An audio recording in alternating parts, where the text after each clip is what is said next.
ഇന്ന് രാവിലെ ബ്രേക്ക്ഫാസ്റ്റിന് നല്ല പത്തിരിയും മുട്ടക്കറിയും ഒക്കെ ഷിഫാൻ ഉണ്ടാക്കിയിട്ടുണ്ടായിരുന്നേ. അപ്പോൾ ഞങ്ങൾ ബ്രേക്ക്ഫാസ്റ്റ് ഒക്കെ കഴിച്ചിട്ട് തിരിച്ച് എറണാകുളത്തേക്ക് ഇറങ്ങണം എന്ന് വിചാരിച്ചു. പക്ഷേ അത് പിന്നെയും പ്ലാൻ മാറ്റി ഉച്ചയ്ക്ക് ശേഷം പോകാനാക്കി. കാരണം ഉച്ചയ്ക്ക് ശേഷം ഇവിടെ പൂരത്തിൻ്റെ പ്രോഗ്രാംസ് ഒക്കെ ഉണ്ട്. അപ്പോൾ അതൊക്കെ കണ്ടു കഴിഞ്ഞിട്ട് പോകാമെന്നുള്ള തീരുമാനത്തിലേക്ക് മാറ്റി. അപ്പോൾ മാളൂട്ടി എസ് ബേബി രാവിലെ തന്നെ എഴുന്നേറ്റിട്ട് എന്തൊക്കെയോ കളിക്കുന്നുണ്ടായിരുന്നു കേട്ടോ പുറത്തുനിന്ന്.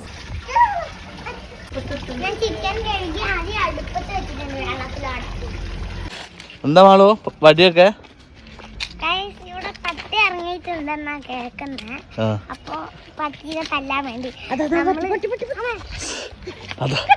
ബ്രേക്ക്ഫാസ്റ്റ് ഷിഫാനൻ്റെ അടുത്ത് നിന്നായതുകൊണ്ട് ലഞ്ച് ഇന്ന് ഷജനൻ്റെ അടുത്ത് നിന്നായിരുന്നേ. അപ്പോൾ അവൾ നല്ല മന്തിയൊക്കെ ഉണ്ടാക്കിയിട്ടുണ്ടായിരുന്നു.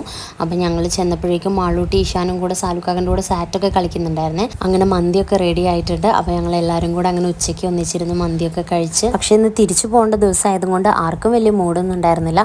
അങ്ങനെ ഞങ്ങൾ ഫുഡൊക്കെ കഴിച്ച് കഴിഞ്ഞിട്ട് പൂരത്തിൻ്റെ പ്രോഗ്രാംസ് ഒക്കെ പോയി കണ്ടു. അത് കഴിഞ്ഞ് തിരിച്ച് വീട്ടിൽ വന്ന് ചായയൊക്കെ കുടിച്ചു. പിന്നെ ഞങ്ങൾ പോകാൻ റെഡി ആവുകയാണ്. ഇതേപോലെ ലഗേജ് എടുത്ത് ഇന്നലെ ഞങ്ങൾ ഇറങ്ങിയതാണ് കേട്ടോ. പക്ഷേ ലാസ്റ്റ് വരെ കാറിൻ്റെ കീ വരെ എടുത്ത് ഒളിപ്പിച്ച് വെച്ച് പിന്നെ ഞങ്ങൾ പോക്കെല്ലാം ഡിലേ ആക്കി. ഇന്നിപ്പോൾ എന്തായാലും പോകാൻ വേണ്ടി ഇറങ്ങി. മാളൂട്ടി ആണെങ്കിൽ എല്ലാവർക്കും പേന കൊണ്ട് പച്ചവത്തി കൊടുക്കുന്നുണ്ടായിരുന്നു അവളുടെ ഓർമ്മയ്ക്ക് എന്നൊക്കെ പറഞ്ഞിട്ട്. പിന്നെ എസ് ബേബീനെ ഞാൻ പോവാമെന്ന് പറയാൻ വേണ്ടിയിട്ട് ഉമ്മയൊക്കെ കൊടുക്കാൻ പോയപ്പോൾ ആൾ ഉറക്കത്തിൽ നിന്ന് എഴുന്നേറ്റ് തോളിൽ കിടന്നേ.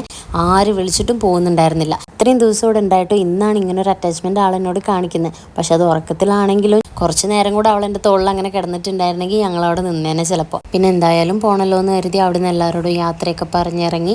ഇത്രയും ദിവസം ഒന്നിച്ച് ഇങ്ങനെ നിന്ന് ഫുൾ കളിയും ചിരിയായിട്ട് ഭയങ്കര രസമായിരുന്നു കേട്ടോ. അതുകൊണ്ട് തന്നെ പോകുമ്പോൾ എന്തോ ഒരു വിഷമമായിരുന്നേ.